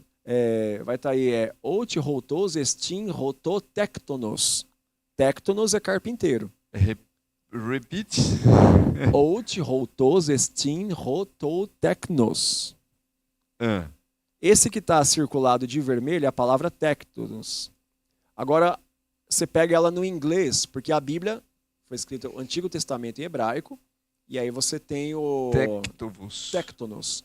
Aí você Nos tem... ou vos? Tectonos. É que no grego o V tem som de N. Tá? Você pega, por exemplo, o texto original. Quando São Jerônimo ele vai pegar a Bíblia ali da tradução grega, né, chamada Septuaginta, ele vai traduzir ela para o inglês. A Bíblia King James, né, que o pessoal conhece, a Bíblia King James, que na verdade King James é a Bíblia do rei Tiago, porque James em inglês é Tiago para nós, né? Ah, é? É. E Tiago no hebraico é Jacó ou Yaakov. Tem uma viagem legal aí, porque, por exemplo, Yaakov ou Jacob, né, que o V no hebraico tem um som meio de B. Jacob, no inglês, ficou, né, por causa dos anglo-saxãos, ficou Jacob. Porque não existe J em grego e em hebraico. Então, Jacob com Y virou Jacob com J. Só que alguns povos ali que foram se misturando com essas línguas principais aí, não conseguiam pronunciar Jacob. Aí virou Iago. E aí virou Tiago. Que virou Tiago. E aí o Tiago, quando chega ali para as Américas, o Tiago virou James. Então Jacó, Yaakov, Iago, Tiago e James é tudo um nome só. Por causa da pronúncia e pela língua presa das pessoas que iam pronunciando o mesmo nome. Então a Bíblia do rei Tiago, né, o King James, né, que é Jacó, que é Yaakov, que é Iago, que é em italiano, por exemplo, é Giacomo. Nossa, agora você imagina um canto, a música cantada em hebraico, né?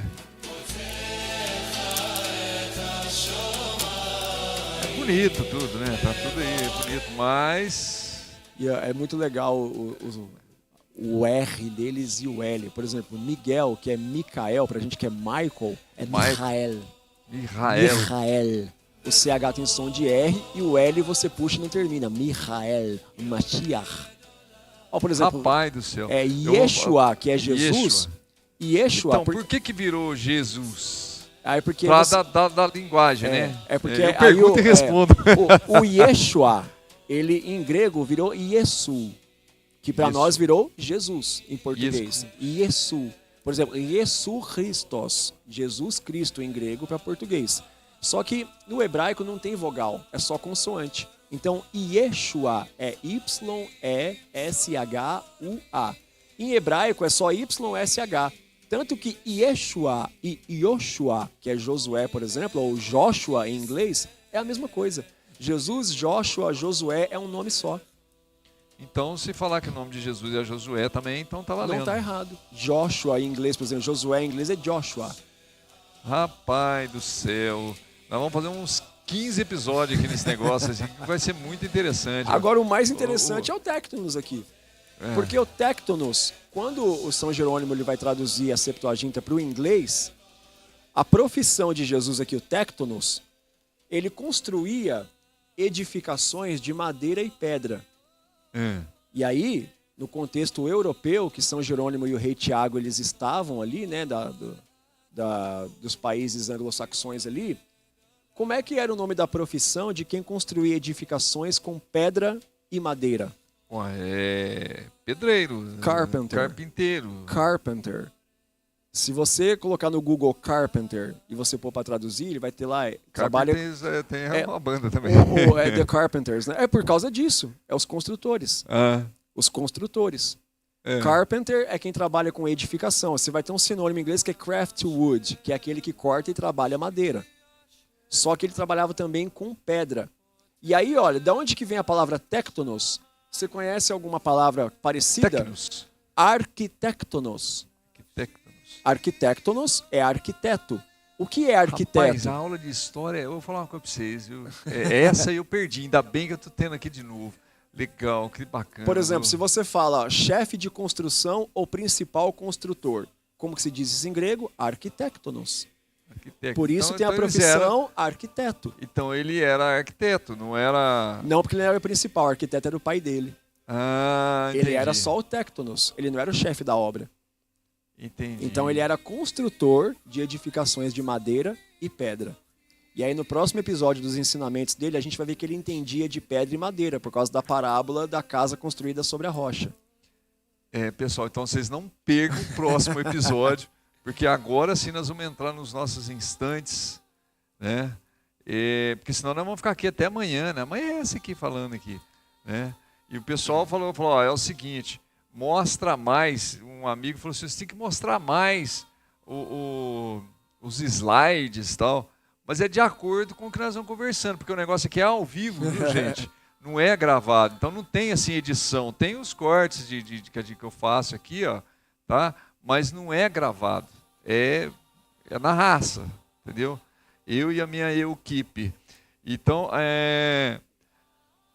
mas assim, no próximo episódio nós vamos estar falando sobre... No próximo episódio nós vamos falar sobre os ensinamentos, os milagres de Jesus e os problemas que ele teve com as autoridades por isso. Só que a gente vai terminar com chave de ouro hoje. Vamos porque a gente vai falar dos discípulos e a gente vai usar a informação que a gente memorizou hoje. Então vamos lá. Qual que era o principal requisito para a pessoa passar para a maioridade? Vamos ver se você lembra direito, se faz a lição de casa. Lá vai eu, ó, o professor me pegando. Ó. Você está prestando atenção na aula? Sim ou não? Vamos lá, o menino judeu ele é maior de idade com quantos anos? De 12 aos 14, certo? Perfeito. Até aí eu já... Perfeito. Vamos lá. Para ele ser maior de idade, então, dos 12 aos 14, ele era maior de idade. Aí ele tem que fazer o bar mitzvah, que é aprender a lei judaica, passar pelos ritos e beleza. Mas quanto tempo ele estuda para poder... 2 anos. Começa com 12 e conclui com 14. Aí depois acabou? Para passar para maior de idade, sim. Aí o estudo daí em diante passa a ser para ser rabino, se ele for rabino no futuro, então, como Jesus foi. Mas aí ele continuou os estudos, não, então... Aí os estudos como cidadão é normal. Esse processo é específico para maioridade. Ah, sim. Tá, entendi. Para ser considerado um maior de idade, um cidadão e tudo mais. Então... E todos têm que... Até hoje é assim. O menino judeu, sim, passa pelo bar mitzvah. Você encontra até na internet, no YouTube, vídeo dessas cerimônias, dos ritos, é bem legal. Tem as músicas, as comidas, tudo certinho. Interessante. Que eles cantam você encontra isso daí. Então, beleza. Dos 12 aos 14, ele é maior de idade, desde que ele faça o bar mitzvah. Quais eram as 2 condições que você podia fazer esses estudos? Aí o professor já está começando a fazer pergunta difícil. Você tinha que apresentar muito potencial para chamar a atenção de um rabino, ou a sua família financia os estudos. Isso, tinha que bancar ou o rabino adotar, né? Exato, vamos a família dizer assim. Você tem potencial, vou te ensinar. Gostei. Mas é igual Não, vai lá, continua, deixa pra lá. Vamos lá. Jesus, então, já tem 30 anos, já se batizou, é oficialmente um rabino. Então, ele pode já começar os estudos e tal, e se tornou um rabino. Aí, com 30 anos, ele já é um rabino oficial, se batizou, tudo certinho, já tem a idade que precisa. E essa idade é um pré-requisito judaico, tá? Tem que ter 30 anos. Ele já pode ter discípulos e ensinar nas sinagogas. Então, Jesus começa a recrutar os seus discípulos. Aí eu volto à pergunta. Qual é a idade para o menino passar para maior de idade e ser recrutado por um rabino? De 12 e A 14 14 a anos de 14 idade. anos. Mas aí ele começou a recrutar nessa época, quando eles começaram a passar para a maioridade. Não, mas aí a tua pergunta está invertida. Jesus tem idade para começar a recrutar. Então, ele é começou a natural que ele vá recrutar pessoas que se enquadrem nessa idade. Então, é isso que eu tô falando. É isso que é a pergunta que você não Exatamente. entendeu. Ele começou a recrutar a molecada, então. É, porque era a idade para se recrutar. Os apóstolos, a primeira coisa que o apóstolo tinha que preencher o requisito, tinha que estar na idade para ser convocado por um rabino. E aí você entende por que as pessoas largavam tudo tão fácil para seguir Jesus. Porque se Jesus é quem recruta, ó, até arrepiei.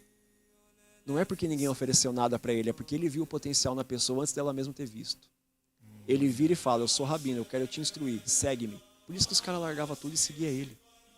Entendi. Esse é um dos requisitos, mas tem um outro texto, que aí a gente tem uma prova documental, porque isso é tradição judaica. Alguém pode falar assim, beleza, mas eu quero um versículo que me prove. Isso também, né? Mateus capítulo 17, vai ter um texto que Jesus ele já está com os seus 12 discípulos, e daqui a pouco eu vou falar de Pedro, que era o único que não tinha essa idade. Jesus ele entra em Cafarnaum pela terceira vez.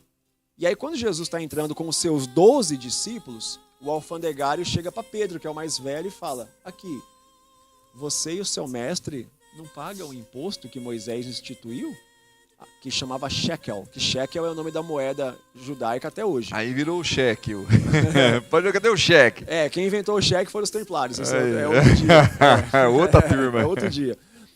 Aí o que acontece? É muito legal porque em Mateus 17, o alfandegário chega para Pedro e fala aqui, você e o teu mestre não pagam imposto? Esse imposto ele está lá em Êxodo capítulo 38.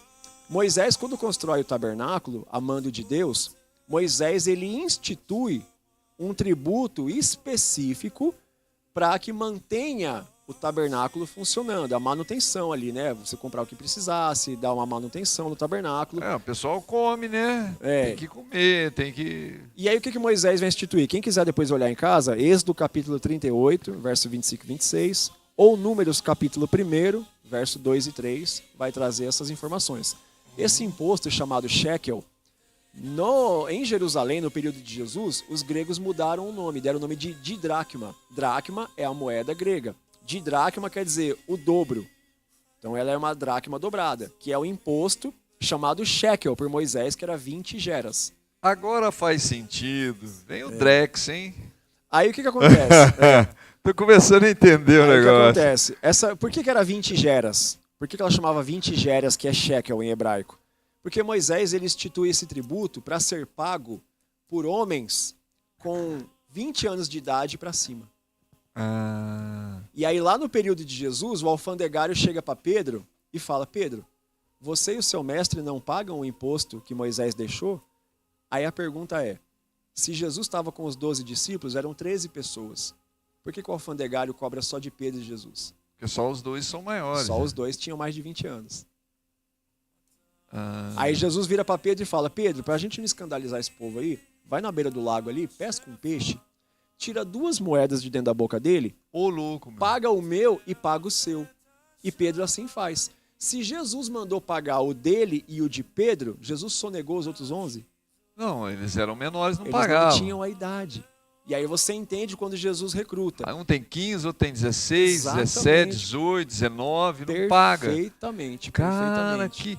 que coisa mais doida, velho. E aí, olha Então, que interessante. Pode baseado nisso aí, presume-se que então os discípulos lá, os apóstolos, eram de 20 anos para baixo. de 20 anos para baixo. Você vai ter um cara. episódio que Que a mãe dos filhos de interessantíssimo Zebedeu, né, que 2 filhos de Zebedeu eram discípulos de Jesus. A mãe dos filhos de Zebedeu, já um pouco depois que Jesus recrutou eles, ela chega e fala assim, mestre, você recrutou meus filhos, né? Fico muito grata, né? Tô parafraseando. Fico muito grata, né? Muito honroso pra gente, né? A gente não tinha dinheiro para pagar e coisa e tal. Mas assim, meus meninos não vão ter profissão porque estão te seguindo, né?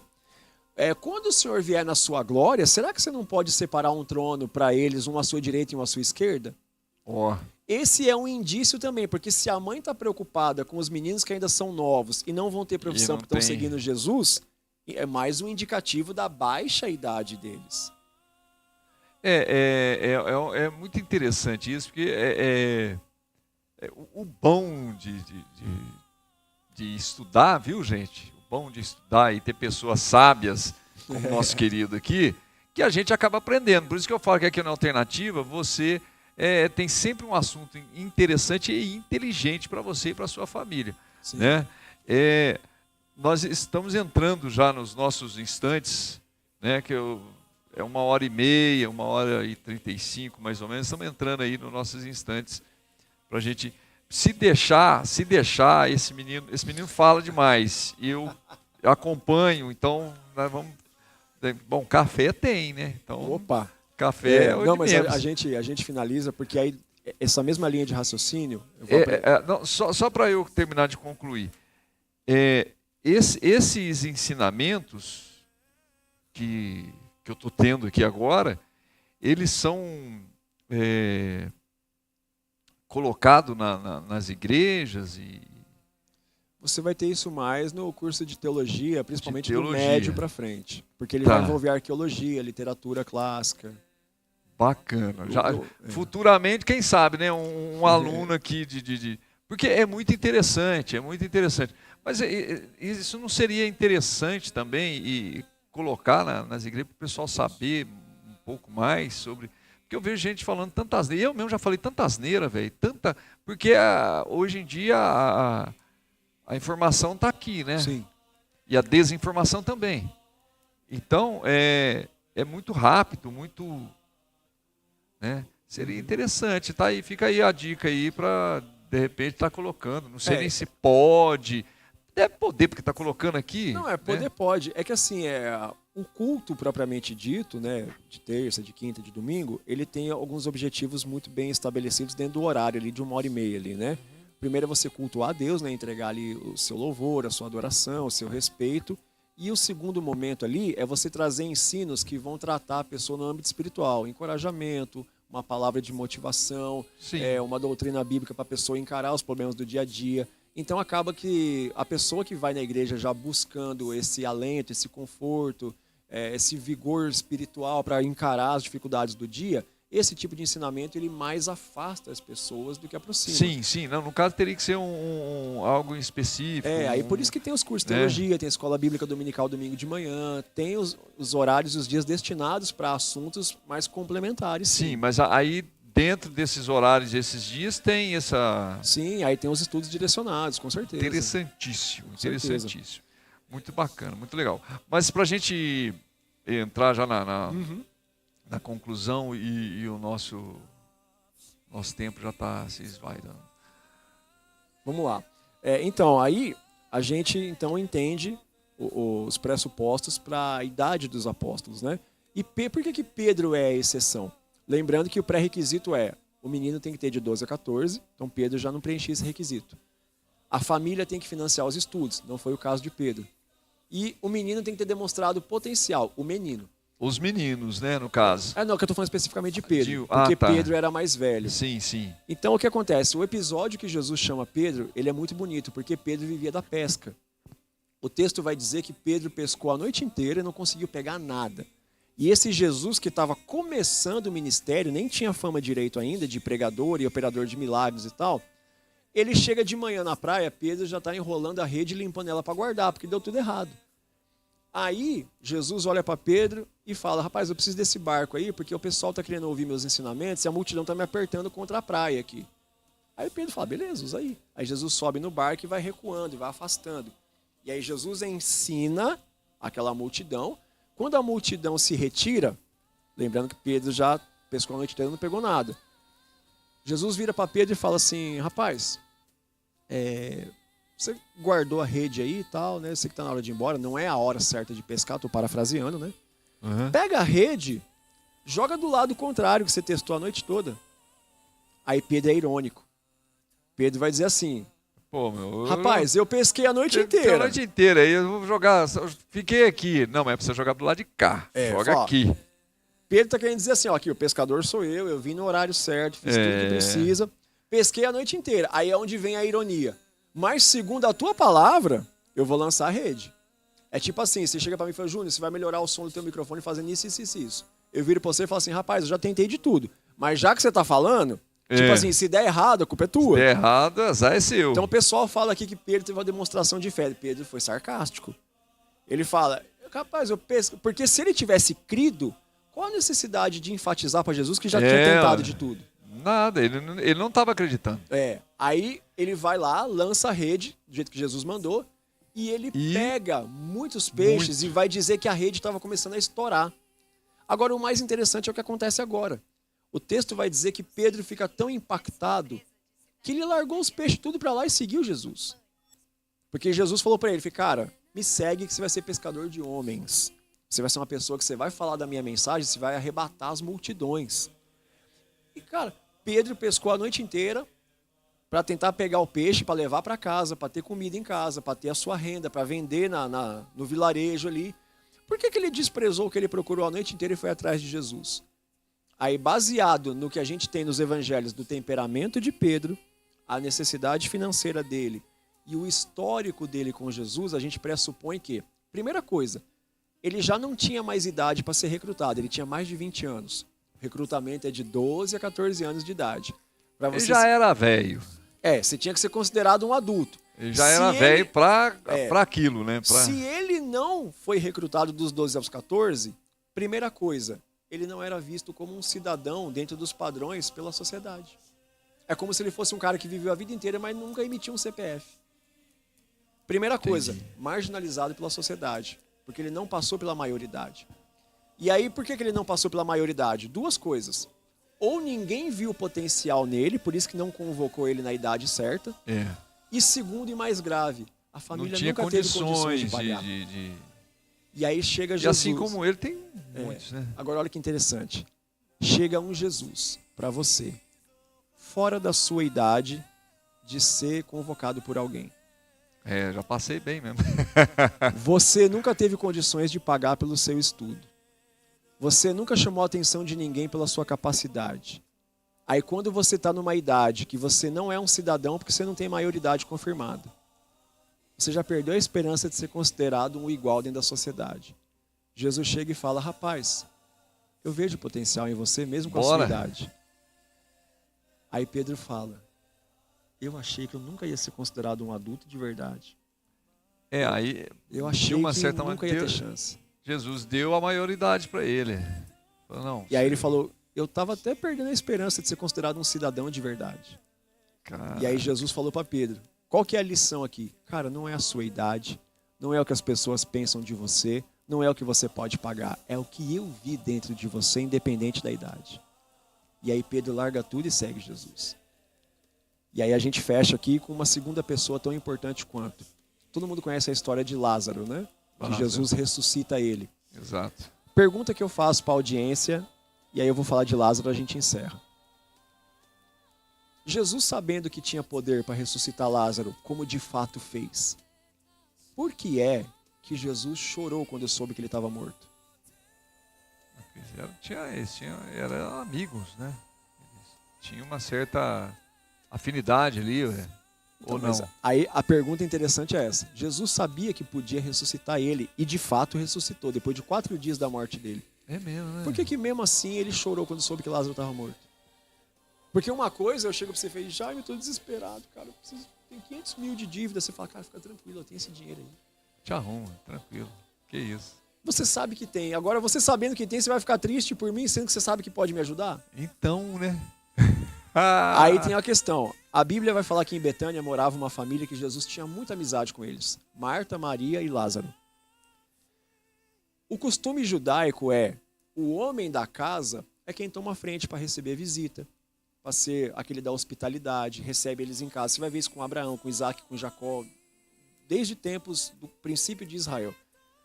Toda vez que Jesus entra em Betânia, Marta é quem recebe eles em casa, acomoda eles, faz a hospitalidade, lava os pés, é aquela que dá o alimento para depois ele continuar a viagem dele. É mencionado que Maria ajudava nos afazeres de casa e vai falar que Lázaro era irmão delas. Por que é que Jesus, sendo tão amigo de Lázaro, nunca chamou Lázaro para seguir ele como fez com os outros? Boa pergunta, hein? Você tem 2 bons pressupostos.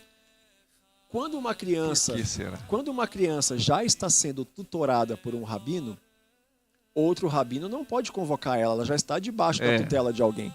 Sim. E aí eu respondo as duas perguntas. Então, por que é que Jesus chorou, sendo tão amigo de Lázaro, sabendo que podia ressuscitar Lázaro? Porque certamente Lázaro era uma criança quando morreu. Porque Jesus foi algumas vezes na casa deles. A Bíblia vai dizer 3 vezes no período de 3 anos, que é muita coisa considerando o deserto ali. Lázaro, Jesus mesmo sendo de dentro de casa, nunca chamou ele. Me segue, eu vou ser teu tutor. E aí, Marta, como era a mais velha, e o texto não fala de marido, tem uma lei lá em Levítico que vai dizer que quando um homem não tem filhos, a filha mais velha recebe a herança dos pais quando ele morrer e a autoridade sobre a casa. Então isso indica que Marta tomava a frente de todas as decisões. Então ela era o chefe da casa. Se Lázaro é mencionado por último, certamente ele foi o mais novo dos 3 irmãos. Então era Marta a mais velha, Maria a do meio e Lázaro o mais novo. É mesmo, rapaz. Se Jesus não recrutou ele... Agora, por que então que vendem Lázaro como um ancião já, velho? É anacronismo, né? É aquela mania de você pegar as pessoas que estavam ali e entender que pelo fato de eles participarem da história, eram todos adultos. Mas olha só, Jesus não convoca Aí Lázaro... você desmonta. Então vai ter que fazer tudo de novo, né? Tem que fazer os filmes de novo, fazer as coisas de novo. Porque se você assistir os filmes, provavelmente você já deve ter assistido, né? Paixão de Cristo, etc. Não tem, é só velho, só tem velho. E aí você pega, por exemplo... O correto é que o homem da casa tome a frente, mas toda vez que Jesus vai na casa de Lázaro, as ações todas são comandadas por Marta. Inclusive tem o texto que o pessoal usa lá, né, que Jesus ele entra com uma galera na casa deles lá, eles recebem ele em casa, aí Marta está correndo para acomodar todo mundo e Maria está sentada no pé de Jesus esperando ele começar a ensinar. Aí Marta chega para Jesus e fala, Senhor, manda que a minha irmã mais nova me ajude aí para cuidar da casa, olha quanta visita. Aí Jesus fala, Marta, Marta, você está apegado em muitos afazeres, mas uma coisa só importa, Maria escolheu a melhor parte. Jesus não está dizendo, você está errado em ser hospitaleira. Ele está dizendo, só que tem hora de separar para ouvir também. Ou seja, ficou claro que ela quem manda na casa. E Lázaro estava presente o tempo todo. Lázaro estava ali o tempo todo como coadjuvante. Isso indica que ele era muito novinho. E aí Jesus, quando ele está andando ali pela região e ensinando as pessoas, ele recebe a notícia, Lázaro, teu amigo a quem tu amas, morreu. Jesus sabe que pode ressuscitar Lázaro, mas ele chora quando recebe essa notícia. Mas sabia que podia ressuscitar. Então, primeira coisa, Marta era mais velha, porque todas as ações da casa eram dela. Então Lázaro era muito menino para ter as ações. Por que Jesus nunca chamou Lázaro para seguir ele se Jesus era tão amigo de Lázaro? Porque isso era antiético da parte dos judeus. Certamente Lázaro já estava sendo orientado por algum rabino. Provavelmente porque Marta financiou os estudos do filho. Já que não menciona os pais deles, provavelmente já eram mortos. Então, o pressuposto mais forte é Marta financiou os estudos do seu irmão mais novo. Jesus nunca chamou Lázaro para seguir ele porque era um menino que já estava na tutela de um rabino. Por que Jesus então chorou sabendo que podia ressuscitar ele? Uma coisa é você receber a notícia de um amigo seu da mesma idade que você que morreu. Outra coisa é receber a notícia da morte de uma criança. Rapaz, já dizia o Xaropinho, né? Rapaz, como eu sempre falei, aqui você vai encontrar, aqui tem sempre algo interessante e inteligente para você e para sua família.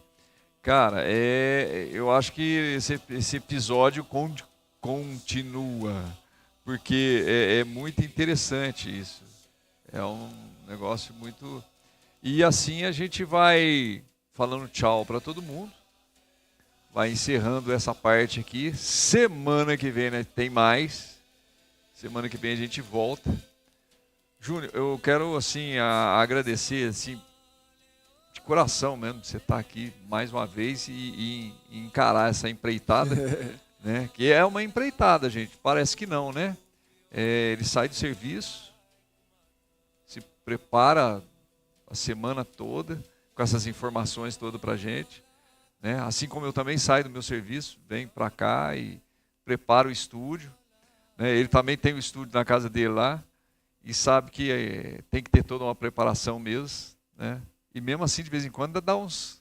Tem que dar, né? Tem, senão como é que faz? Você está vendo aqui, Se né? fosse fácil, não tinha graça. Ué. Tá? Então, te agradeço e a gente vai encerrando, então, mais um programa e que já falaram para mim que eu falo errado. Por que será que eu falo errado, né? Você quer? Porque eu quero. O programa é meu, eu falo do O jeito que eu programa é quiser. meu, eu falo do jeito. Então, semana que vem nós estamos de volta? Semana que vem, terceiro episódio, penúltimo da série. Nós vamos falar sobre os ensinamentos de Jesus, os milagres que ele realizou e por que isso trouxe problemas para ele com as autoridades judaicas. Sensacional. Tchau, tchau, gente. Até a próxima.